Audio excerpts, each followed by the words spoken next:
بلکہ ایک وفد آیا تھا انگلستان سے عیسائی مشنریوں کا، اور ان کو یہاں ہندوستان میں ٹاسک دیا گیا کہ تم لوگوں کو عیسائی بناؤ۔ تو یہاں انہوں نے کچھ دیر کام کیا اور ان پر اس زمانے کے اندر لاکھوں روپے خرچ ہوئے، تو واپس جا کے جب ان سے رپورٹ لی گئی کہ تم نے کتنے لوگوں کو عیسائی بنایا، تو انہوں نے کہا ایک کو بھی نہیں بنا سکے۔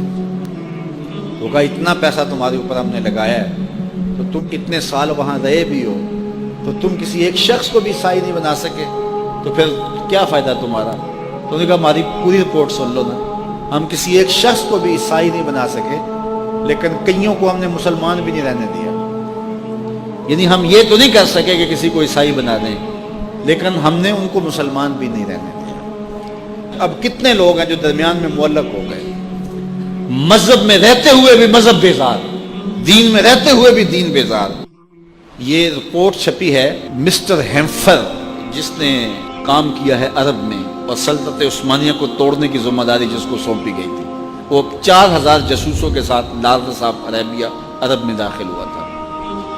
تو جب اس کو یہاں بھیجا گیا عرب میں، تو اس کو جو کام دیا گیا کرنے کا، ذرا غور کیجئے چالیں کتنی باریک ہوتی ہیں۔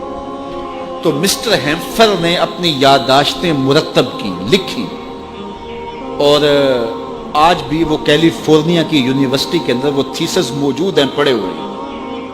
اس کا کچھ ترجمہ بھی جو ہے وہ ہمارے یہاں پاکستان میں بھی دستیاب ہے، کچھ ایک چیپٹر کا ترجمہ یہاں ملتا ہے، اس کا غالباً عنوان نے رکھا ہے مسٹر ہیمفر کی یادداشتیں۔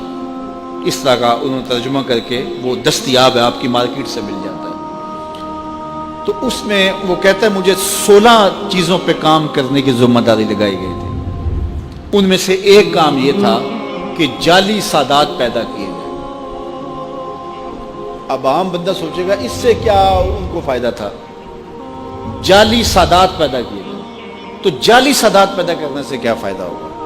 فائدہ یہ ہوگا کہ وہ زمانہ تھا کہ لوگ سادات سے، علماء سے جڑے ہوئے تھے،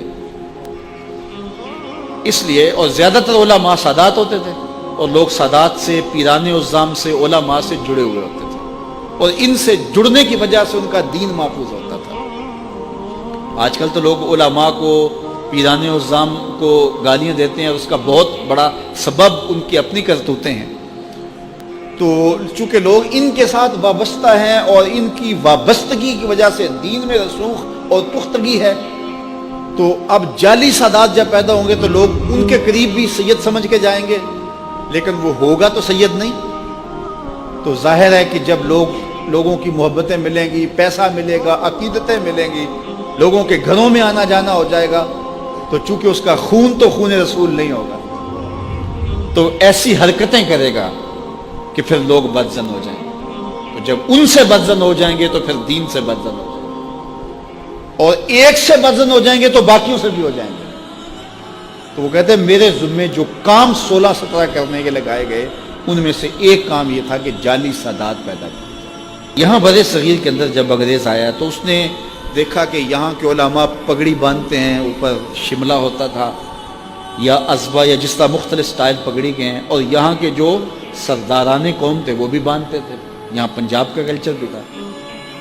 اب وہ کہے آ کے حکم نامہ دے دے کہ پگڑیاں اتار، ایک دینی ایشو، مسلکی اور مذہبی ایشو ہے، اٹھ جائے گا، اس کے لیے مشکلات کھڑی ہوں گی۔ اس نے بالکل کسی کو نہیں کہا کہ پگڑی اتارو۔ اس نے کیا کیا کہ یہ جو سنتری تھے ان کو کلا بندوا دیا، جو باجے بجانے والے تھے ان کو کلا بندوا دیا، جو ڈھول بجانے والے تھے ان کو پگڑی پہنا دی۔ شادی کا موقع آیا تو جو بیرے تھے، کھانا تقسیم کرتے تھے، ان کو پگڑیاں بندوا دی۔